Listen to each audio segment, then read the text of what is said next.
First race on Thursday we're going to preview is the JLT, it's the Golden Miller, it's the JLT, it's all the different names. It's the Turners apparently now. It's basically the race that everyone thinks Bob Ollinger's going to win. So it's another race where people are going to have a shock, I reckon. I don't have too strong an opinion in the race from an anti-post perspective because I'm not anti-post punting, but I do think that Bob Ollinger is worryingly short. Now I get that you want to bat him more. Brave Man's Game's come out and looks like Weldy. I mean, obviously, he's a very good horse. Kind of see why he's where he is in the market, but I don't know. He point to point, he jumped skewed.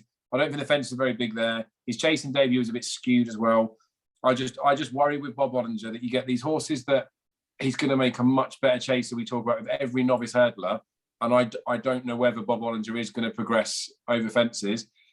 Maybe he might not have to, but then I don't know. I would be looking to take him on at 64. What I'd be taking him on with, I just don't know yet, but I'll leave it as that. So I don't have a selection in the race, but my selection would be that I don't fancy Bob Ollinger at 64. I think he's scarily short. Darryl, what do you make of it? Because I know you watch the novices jump in quite a lot, and I'm sure because you got stuck in anti-post, you've got some slips with Bob Ollinger on there. So we'll start off with what are your thoughts on Bob Ollinger? And then I'm guessing because if you have back-to-back anti-post and you thought about him, you may have looked at some competition. I just think he's a miles above the cut of the rest. I think he's so far clear, it's ridiculous. Look, he needs to improve his jumping, but Fernie Hallow was sticky the first day as well and then went out and put in a foot-perfect performance. Look, Bob Ollinger needs to brush up his jumping. There's nothing wrong with his engine at all. The way he swooped around that bend in the Ballymore last year and went away to win it, it was very, very impressive. There's a lot of good horses in here. There's very few stars in here. And at Cheltenham, I want to be backing the best horse, essentially. Bob Ollinger is the best horse. I'll read you out some names, right? Brave Man's Game, Galloping de Champs, Concertista, Fernie Hallow, Classical Dreams, Statler, Beacon Edge, Blue Lord, and Hatun Couleurs, and Sir Gerhard.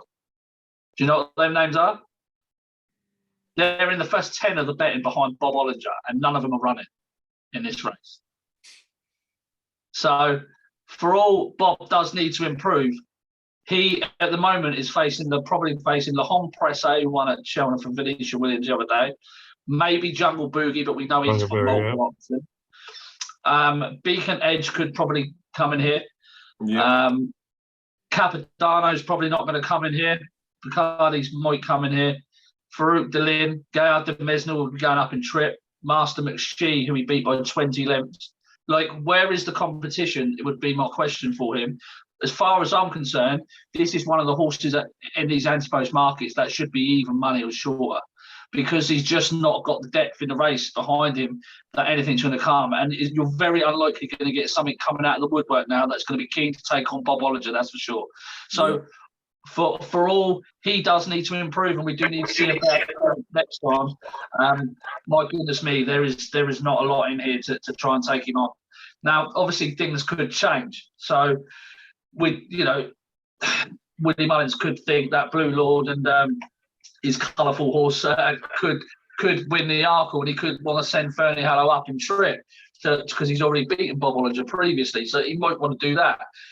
But we know Willie Mullins, he's a creature of habit. He wants to win the easiest races, really, doesn't he? Like any trainer, if you've got the best chance of winning, that's where your horses are going to go, and that's normally the case with Willie. So Fernie Hallow should be going very close in the Arkle at the very least. So I wouldn't expect him to divert and go this trip. I just don't. What else is there? What else is there to try and take him on? You look down the list, like Dusart's in here at like 25-1. But we've not even seen Dusart. Like Gavin Yako, rated 139. He's going to have like 20,000. Clear horse. Yeah, and plate horse as well. McFabulous is over hurdles. Mr. Incredible's in here at 20. Pentland Hills, for God's sakes, in here. Like Ballyadam, I can keep going. Ballyadam, Cape Gentleman might go here. Does he know? Alexia Dane's not going to. Galley Hills in here. Look, who else? Miller's Bank's in here. One you touched on a bit, Jungle Boogie, that we mentioned a little bit before, the fact that he's the typical Mullins horse. He's like a Black Hercules that could go any trip, could end up coming in here, could be favourite for a national chase. I mean, he wouldn't be favourite for a national chase. Capodanno might end up falling into that sort of bucket. I know this is a very different trip to a national hunt chase, but he could fall into it, but again, like you're potentially clutching a bit. Something is going to come out of the woodwork though. Like Bob Ollinger's not going to go off at 1 to 5.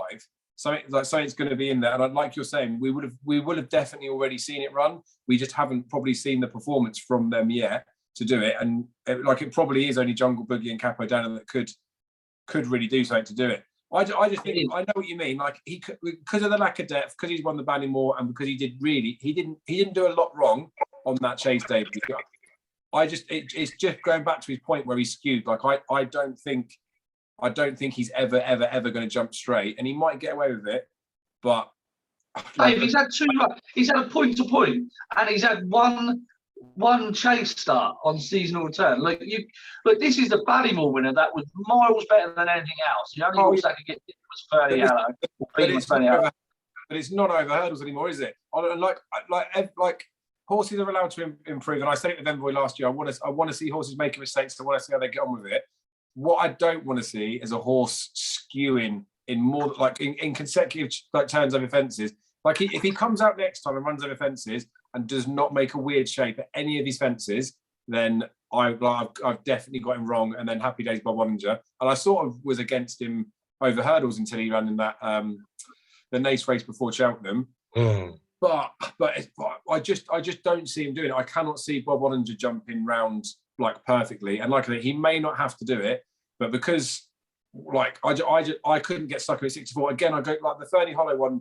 I don't think the Fernie Hollow's got anything to beat. I know Edward Stone's in there as like maybe a bit of a yardstick, but as much as Bob Ollinger's got nothing to beat, I'd rather have the lot on Fernie Hollow than Bob Ollinger at the price. Maybe that just talks about Fernie Hollow more than anything. But anywho, Bob Ollinger's your selection for sure, any Daryl. Well, look, what I was going to say is the only bet you can probably have in here, and they'll probably both be shorter on the day, actually, 2 bets, is for Hom Presse and Jungle Boogie.